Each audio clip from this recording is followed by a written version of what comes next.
Víta vás sprievodca hodnotením a implementáciou osy 1 zvýšenie konkurencieschopnosti sektora poľnohospodárstva a lesného hospodárstva Programu rozvoja vidieka Slovenskej republiky 2007 až 2013.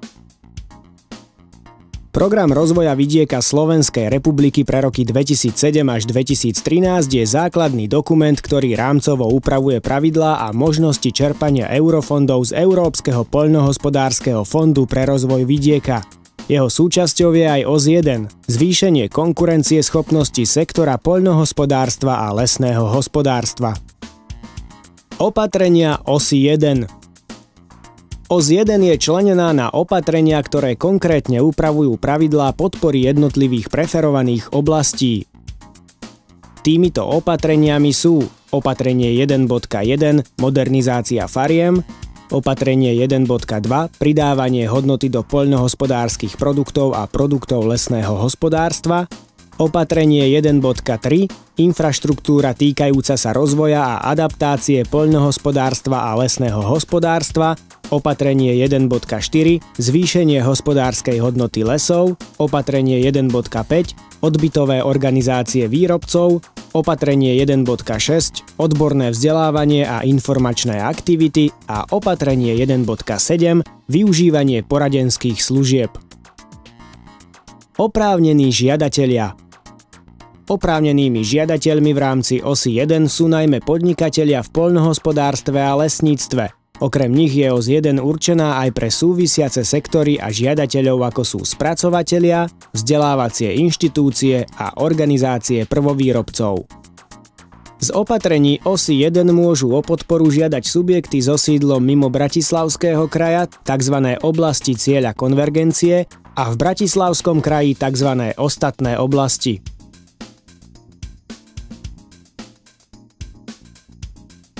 Oprávnené a neoprávnené činnosti.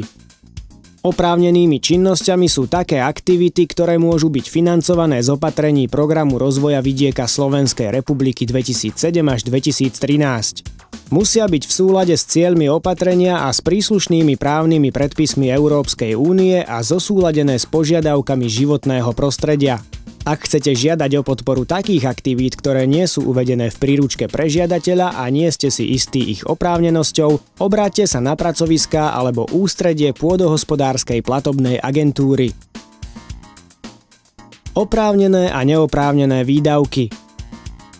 Oprávnenými výdavkami, teda výdavkami, o ktorých preplatenie môžu žiadatelia žiadať vo svojich projektoch, sú v prípade investičných opatrení investície do dlhodobého hmotného majetku vrátane obstarania pozemkov pod rekonštruovanými stavbami, respektíve pozemkov na výstavbu, maximálne do výšky 10% z hodnoty stavebnej investície a nie viac ako hodnota pozemku určená znaleckým posudkom. Investície do dlhodobého nehmotného majetku, vlastná práca, mzdy vrátane odvodov do výšky 30% použitého materiálu, výlučne však v rámci oprávnených aktivít.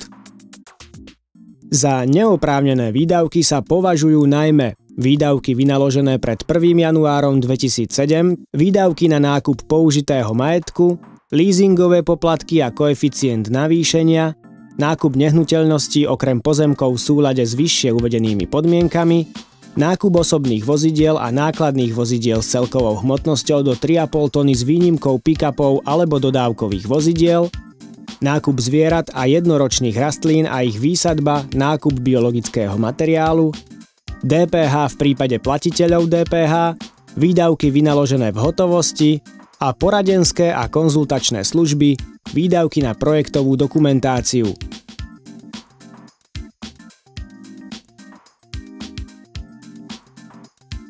Kritériá spôsobilosti.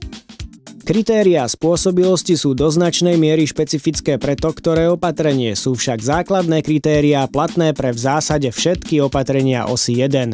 Subjekt, ktorý žiada o podporu, nesmie mať záväzky voči štátu po lehote splatnosti, nesmie byť v likvidácii, v konkurze a na majetok, ktorý je predmetom projektu, nesmie prebiehať exekučné konanie.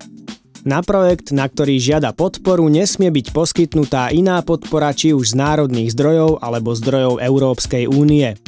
Investície sa musia realizovať na území Slovenska. Každá investícia musí byť v súlade s normami Európskeho spoločenstva. Investíciu musí žiadateľ o podporu využívať najmenej 5 rokov. Po podpise zmluvy nesmie prejsť podstatnou zmenou. Investícia, na ktorú sa žiada podpora, môže byť predmetom záložného práva. Investície musia žiadatelia zrealizovať a následne predložiť poslednú žiadosť o platbu na pôdohospodársku platobnú agentúru najneskôr do 3 rokov, v prípade finančného prenajmu do 4 rokov od podpísania zmluvy. Dôležitou podmienkou je preukázanie vlastníckeho respektíve nájomného vzťahu k predmetu projektu. Tento musí trvať minimálne 6 rokov po predložení žiadosti o nenávratný finančný príspevok.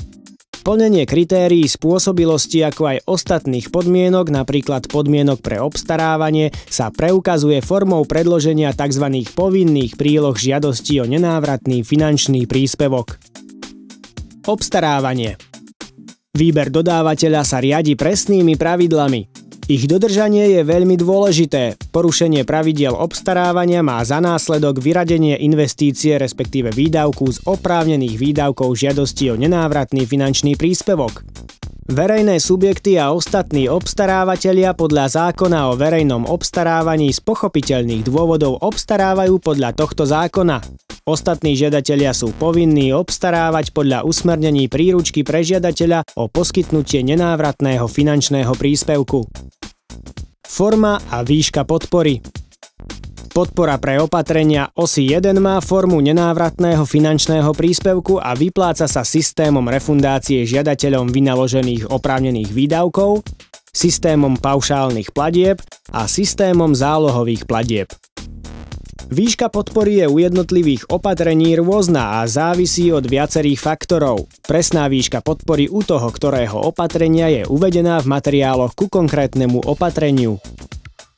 Hodnotenie žiadostí. Žiadosti pôdohospodárska platobná agentúra hodnotí podľa stanovených hodnotiacich kritérií, ktoré sú vždy špecifikované v danej výzve respektíve oznámení a alebo v príručke pre žiadateľa, na ktoré sa daná výzva či oznámenie odvoláva.